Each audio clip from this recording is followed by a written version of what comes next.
Kazivai zvakare vana vaMwari munofanira kunge kuchingamidzai kuchirongwa chamazuva ose kunai pastor.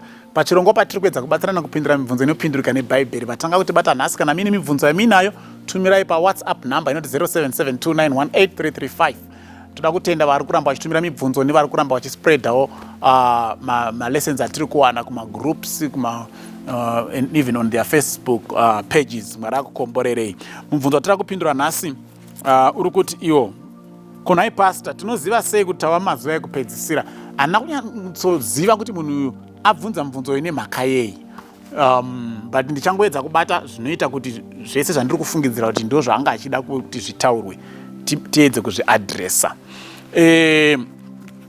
Chekutanga chandiri kufunga kuti munhu uyu ari kufunga kuti sei tiri kuti mazuva ekupedzisira but hazvina kutanga nhasi kutaurwa nzira mazuva ekupedzisira. Okay? Zvinhu zvacho zviri kutaurwa ndo zvinotaridza mazuva ekupedzisira zvagara zvingoriko. Nemhaka yeta kuti anaye ndo mazuva ekupedzisira kana kuti sei tichizoti ata mazuva ekupedzisira. Now kana iriyo first issue ndikaendiverenga kuna 2 Peter chapter 3 verse 3 to 7. Knowing this first, that they shall come in the last days scoffers, walking after their own lusts, and saying, where is the promise of his coming? For since the fathers fell asleep, all things continue as they were from the beginning of the creation. For this they willingly are ignorant of, that by the word of God the heavens were of old, and the earth standing out of the water and in the water, whereby the world that then was, being overflowed with water, perished. But the heavens and the earth which are now, by the same word are kept in store, reserved unto fire against the day of judgment and perdition of ungodly men. But beloved, do not be ignorant of this one thing, that one day is with the Lord as 1,000 years, and 1,000 years is as one day. Saka kana pfungwa iri pakuti ingaone hondo dzagara dzingoriko ende Peter ari kuti ise patinoona kunge zvinhu zvareba Mwari anotoona kunge zvaitika mu1 day chete.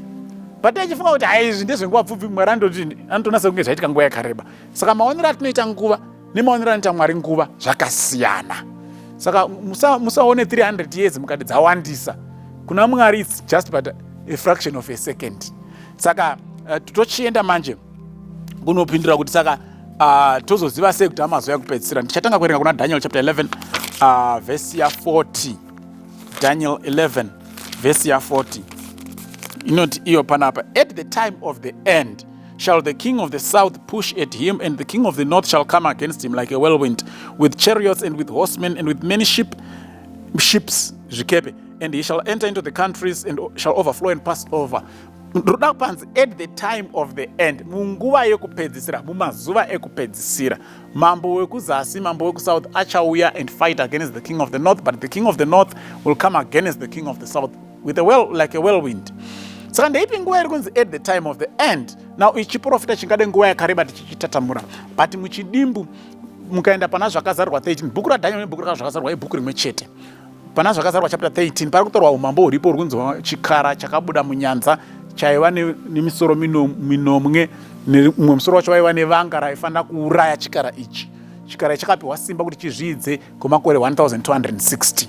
Saka panopera makore 1260 ndo panonzi pachapora, pachaiswa vanga iroro but rinozopora. Saka mukanyatsodzidza nyaya iyoyo zvakanaka, umambo huri kutaurwa apa hwakawana vanga iri mugore ra1798.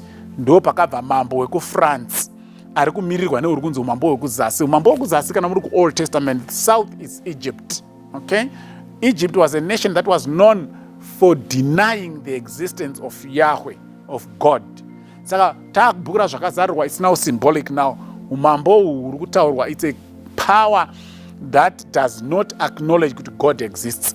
Saka somewhere around 1798, it was the French army ichitungamirwa naNapoleon Bonaparte, akatumira general wake ainzi Bethia, akaenda kuRome and akanosunga Pope Pius VI, akaenda naye kuFrance as a prisoner. Vanhu vakapembera vachifunga kuti ndo kwaiva kuparira kweumambo hwechipapa, because umambo hwechipapa hwanga hwatonga zvine chisimba neutsinye nekuuraya. You can get this in history. Kubva mugore ra538 AD kusvika mugore ra1798 AD, which is exactly 1260 years yanga yatorwa nebhaibheri. Saka pari kunzi mazuva at the time of the end, a king of the south, a king which does not acknowledge God. France nguva iyoyo yanga yadeclare kuti hakuna Mwari. Saka this is the king of the south, kuna Daniel chapter 11, will come against the king of the north, which is the papacy, and inflict a deadly wound, but the wound will heal. Saka tinoziva kuti anonzi mazuva ekupedzisira anotanga pakaguma simba reumambo hwechipapa mugore ra1798. Ende mukanotarisa nhoroondo yenyu patinongopinda mugore ra1800 tinobva tatanga kuona anonzi mabible societies akufomwa, mabhaibheri akuprintwa, vanhu vakupiwa mabhaibheri. Ndo panotanga mamissionary kutanga kuenda kuindia kuya kuafrica vachispreada the bible. Before that it was punishable by death by the Roman power kunzwika kuti mune bhaibheri mumba. Saka mazuva ekupedzisira anga asatombokwana, because mazuva ekupedzisira anofana kukwana vhangeri richiparidzwa, nekuti Jesu akati ivhangeri iyoshe ichaparidzwa kumarudzi ose kuguma kuite sei kusvike. Saka hatigoni kutaura mazuva ekupedzisira before 1798. Mazuva ekupedzisira anotanga pakamiswa simba rechipapa naNapoleon Bonaparte 1798. 1800 ruzivo rokunzwisa bhaibheri rwakutowanda kuti Daniel chapter 11 vanhu vachamhanya pose pose vachishambadza bhaibheri nezvokwadi yaMwari, vanhu vachiziva Jesu, vana China, ivo vana Russia vacho vachivhura masoo avo vachigamuchira Mwari, maArab, Middle East vachitendera chiKristu kuti chipinde kwaisambotenderwa chiKristu. Woziva kuti hamazuva ekupedzisira. Ndiri kungodimbudzira Mateo 24 yese mukaverenga kubva vhesi ya3 kuenda kuvhesi ya14 inoisa zviratidzo mumapoka mana. Pane masocial science, rudo rwavazhinji ruchatonhora, vanhu vachavengana. Pane ma-economic science, pane ma-natural science, nzara,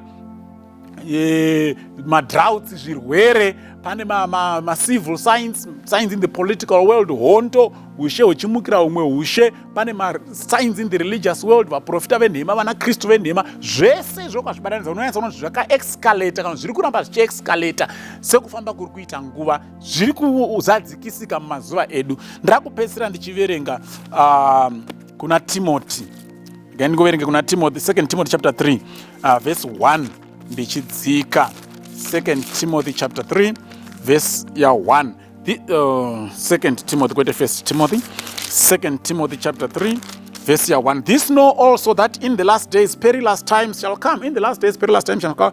Men shall be lovers of their own selves, covetous, boasters, proud, blasphemous, disobedient to parents, unthankful, unholy, without natural affection, truth breakers, false accusers, incontinent, fierce, despisers of those that are good, traitors, heady, high-minded, lovers of pleasure more than lovers of God, having a form of godliness but denying the power thereof. From such turn away, for of this sort are they which creep into houses and lead captive silly women laden with sins, led away with diverse lusts, ever learning and never be able to come to the knowledge of the truth.